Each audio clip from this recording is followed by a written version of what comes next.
tidak ada tempat untuk disesali. Kalaupun ada yang harus saya sesali, saya sudah mengecewakan ibumu. Waktu merubah banyak hal. Politik berubah, kekuasaan berubah, ilmu pengetahuan berubah. Hanya cinta dan musik yang gak pernah berubah. Musik mungkin, tapi cinta. Saya Dewa. Laras, cinta masih bisa berubah.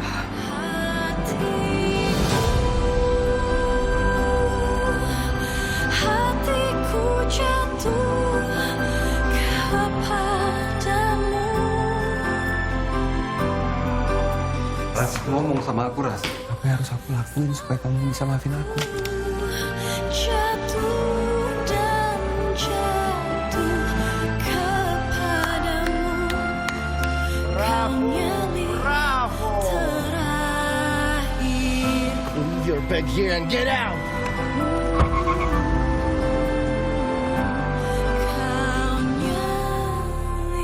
Kenapa Anda nggak pulang ke Indonesia? Karena saya sudah mengikhlaskan semuanya.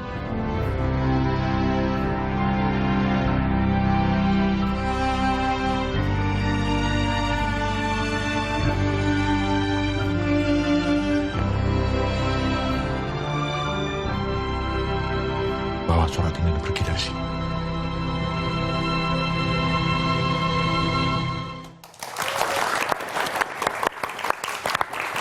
Cantik banget sih film ini. Surat dari Praha ini rilis di tanggal 28 Januari. Bener ya, beberapa minggu lagi. Sebentar lagi bisa ditonton di sini. Isinya semua orang-orang yang namanya sudah tidak usah diragukan lagi ya di industri film. Ini film dengan diambil latar belakang dari kejadian yang pernah terjadi di Indonesia, perubahan politik tahun 65, 66 gitu ya, di mana banyak orang orang-orang di politik tidak bisa kembali pulang ke Indonesia dan lain sebagainya. Mahasiswa lebih tepatnya. Mahasiswa juga ya. Ini aku dengar ini kisah nyata beneran, selain dari latar belakang memang ada. Sebenarnya latar belakangnya nyata dan kita waktu riset ketemu sama beberapa orang yang kemudian cerita dari mereka kita gabungin jadi satu karakter. Oke. Kumpulan jadinya. Gitu. Oke. Ini kamu di sini sebagai, boleh cerita sedikit tentang perannya dan yang lainnya sebagai siapa aja di sini? Kalau di sini aku berperan sebagai Laras. Oke. Laras itu adalah anak dari Sulastri, yaitu yang diperankan oleh Widiawati. Oke. Dan ceritanya dimulai ketika Laras sedang menghadapi sebuah masalah perceraian. Dan karena dia butuh dana untuk bercerai itu, dia akhirnya terpaksa harus pergi ke Praha untuk memenuhi wasiat dari ibunya dan membawa sekotak isi surat untuk diberikan kepada Jaya, tokoh yang sebenarnya dia tidak kenal. Jaya ini yang diperankan oleh Om Tio Pakusadewo. Okay. Iya. Lalu di sana akhirnya Laras bertemu dengan Jaya dan akhirnya terbukalah siapa Jaya ini sebetulnya. Di situ akhirnya Laras belajar untuk bisa memaafkan masa lalunya, karena ternyata Jaya ini yang dulunya pernah menghancurkan dan membuat keluarga dia tidak harmonis di masa kecil. Oh, ada urusan sama intrik di situ juga. Iya. I see, oke. Nah, ini sebagai dirimu produser di sini. Yes. Om Glenn, kenapa memilih? Dan Anggia. Oh, oke. Mengapa memilih memproduksi film ini? Sih, ini selain untuk menghibur ya tentunya. Enggak, ini memang sama-sama Angga dari sejak awal sih. Dari Macaya dari Timur, Filosofi Kopi, sampai akhirnya ke Surat dari Praha. Ide ini datang pada saat Angga mau punya cerita dan mau mengkombinasikan antara cerita yang Angga dapat dengan material kayak lagu-lagu dengan apa yang aku punya. Sebenarnya jadi inline, kita sama-sama senang berdiskusi hal-hal yang ya politik kah, sosial, budaya. Jadi pada saat Angga punya cerita tema yang menarik gitu ya, untuk kita bisa combine, ya ini jadi sebuah cerita yang buat aku sih ngerasa bahwa ini kayak hal baru aja dalam film Indonesia. Ini semuanya lagu-lagu Mus juga semuanya. Iya, jadi retrospektif mungkin Angga nanti yang bisa lebih cerita, karena memang pemilihan lagu itu pada saat memilih lagu ya ada beberapa yang kita diskusikan, ada lagu yang memang Angga pilih sendiri gitu. Oh, oke. Jadi retrospektif sebenarnya perjalanan ada hubungannya dengan perjalanan 20 tahun berkarya aku juga. Oke, itu semuanya dubang di situ. Jadi pemilihan lagunya gimana nih? Aku pengen tahu juga. Ada 4 lagu yang jadi inspirasi buat film ini. Pertama ada Sabda Rindu yang di film itu nanti dinyanyiin sama Tio Pakusadewo. Oke. Ada Nyali Terakhir di Juli, udah ada di radio juga dua-duanya. Iya. Terus ada Menanti Arah sama Untuk Sebuah Nama. Jadi empat ini memang bukan lagu yang jadi hits gitu. Maksudnya itu lagu yang ada dalam album. Dan Album ya.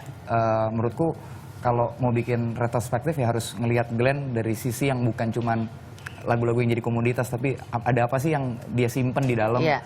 Nah, 4 lagu ini mewakili kayak Sabda Rindu tuh liriknya sangat klasik. Jadi ketika ini dinyanyikan oleh orang yang dari masa lalu seperti Jaya, cocok banget gitu. Iya. Terus Nyali Terakhir tuh karena itu signature-nya Glenn banget lah. Lagu galau sedunia gitu. Lagu galau yang bikin orang mendengarkan semakin gitu ya. Gitu. Terus ada Menanti Arah Oke. yang orang banyak mungkin kenal Glenn sebagai penulis atau penyanyi lagu cinta, tapi mereka mungkin yang nggak beli albumnya Glenn belum banyak kenal ketika Glenn nulis lagu yang temanya lebih sosial, lebih progresif gitu kayak Menanti Arah gitu. Karena di Menanti Arah tuh ada lirik yang konteksnya cocok banget sama film ketika Glenn nulis negeriku gelap histori, kebencian jadi ideologi. Itu memang konteks yang membangun filmnya. Yang memang oke. Terus ada Untuk Sebuah Nama tuh kita pakai buat aku dapetin buat jadi amarahnya Jaya ketika kehilangan orang yang paling dia cintai. Oke, jadi ini lagu-lagu memang dipilih karena memang ya kuat banget gitu ya, bisa ngebangun si film betul, ini. betul. Nah, di saat kamu dikasih tahu, kan kamu nyanyi juga ya di film ini, di saat dikasih tahu harus nyanyi juga atau gimana, yang ada di pikiran apa?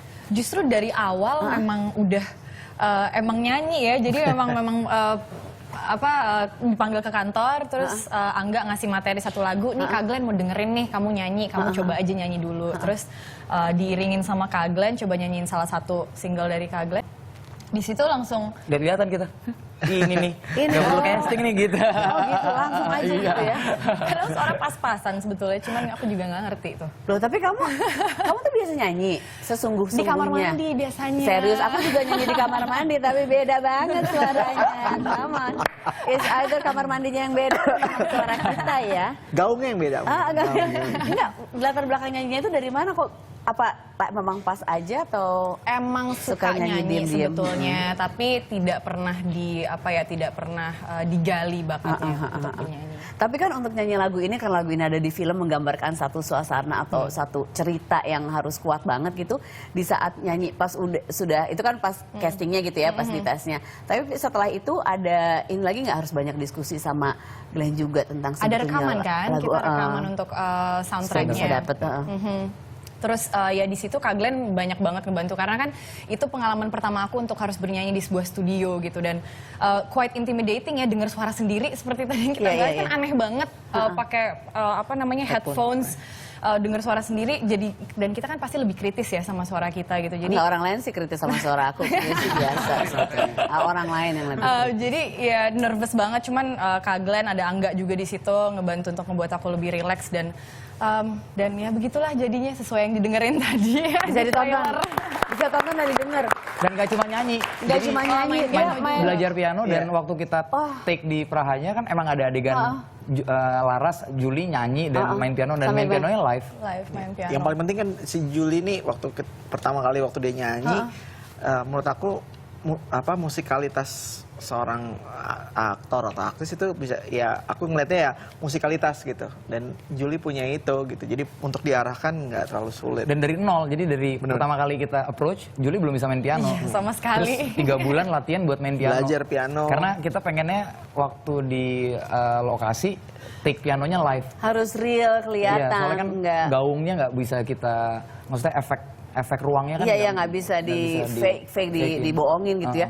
Berarti ini film sangat menantang sekali untuk dirimu dan juga mungkin produser ya, sebagai yang di belakang layar gitu. Maksudnya dari segi ceritanya ngangkat sesuatu yang memang sudah terjadi, jadi nggak bisa bohong dengan cerita apapun, dengan fakta-fakta gitu. Terus dengan pemainnya juga yang harus suaranya beneran, harus nyanyi beneran. Itu tantangan, sebenarnya yang paling besar tantangannya apa sih di film ini? Selain itu semua yang tadi disebutin. Sebenarnya tantangan yang paling besar waktu itu awalnya menduganya ini kayaknya bakalan nggak mudah untuk nemuin chemistry antara Tio dan Julie. Om Tio dan Julie karena dua generasi. Banyak dan itu sini banyak mereka ya, itu dan ya. relatif ini cerita tentang mereka berdua gitu. Oke.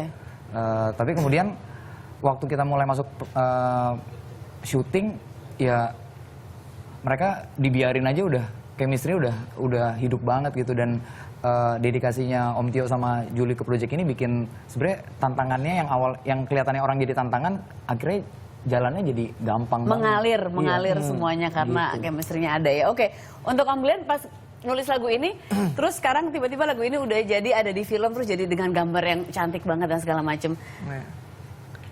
Pas duduk apa yang ada di film? Waktu kebayang atau apa preview tuh? screening terakhir nonton, iya film ini kerasa banget gitu bahwa selain sentuhannya Angga dalam menggambarkan cerita dari awal sampai akhir, aku ngerasa ini film cinta yang saya gue nggak ngelebihin tapi ini ngerasa film cinta yang terbaik yang pernah dibuat di Indonesia.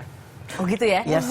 Not just because, nggak cuma karena lagumu ada di setot apa, tapi this is bener-bener, oh berarti aku tuh orangnya romantis banget, aku harus nonton. Sekali lagi ya, 28 Januari ya, Surat dari Praha bisa ditonton.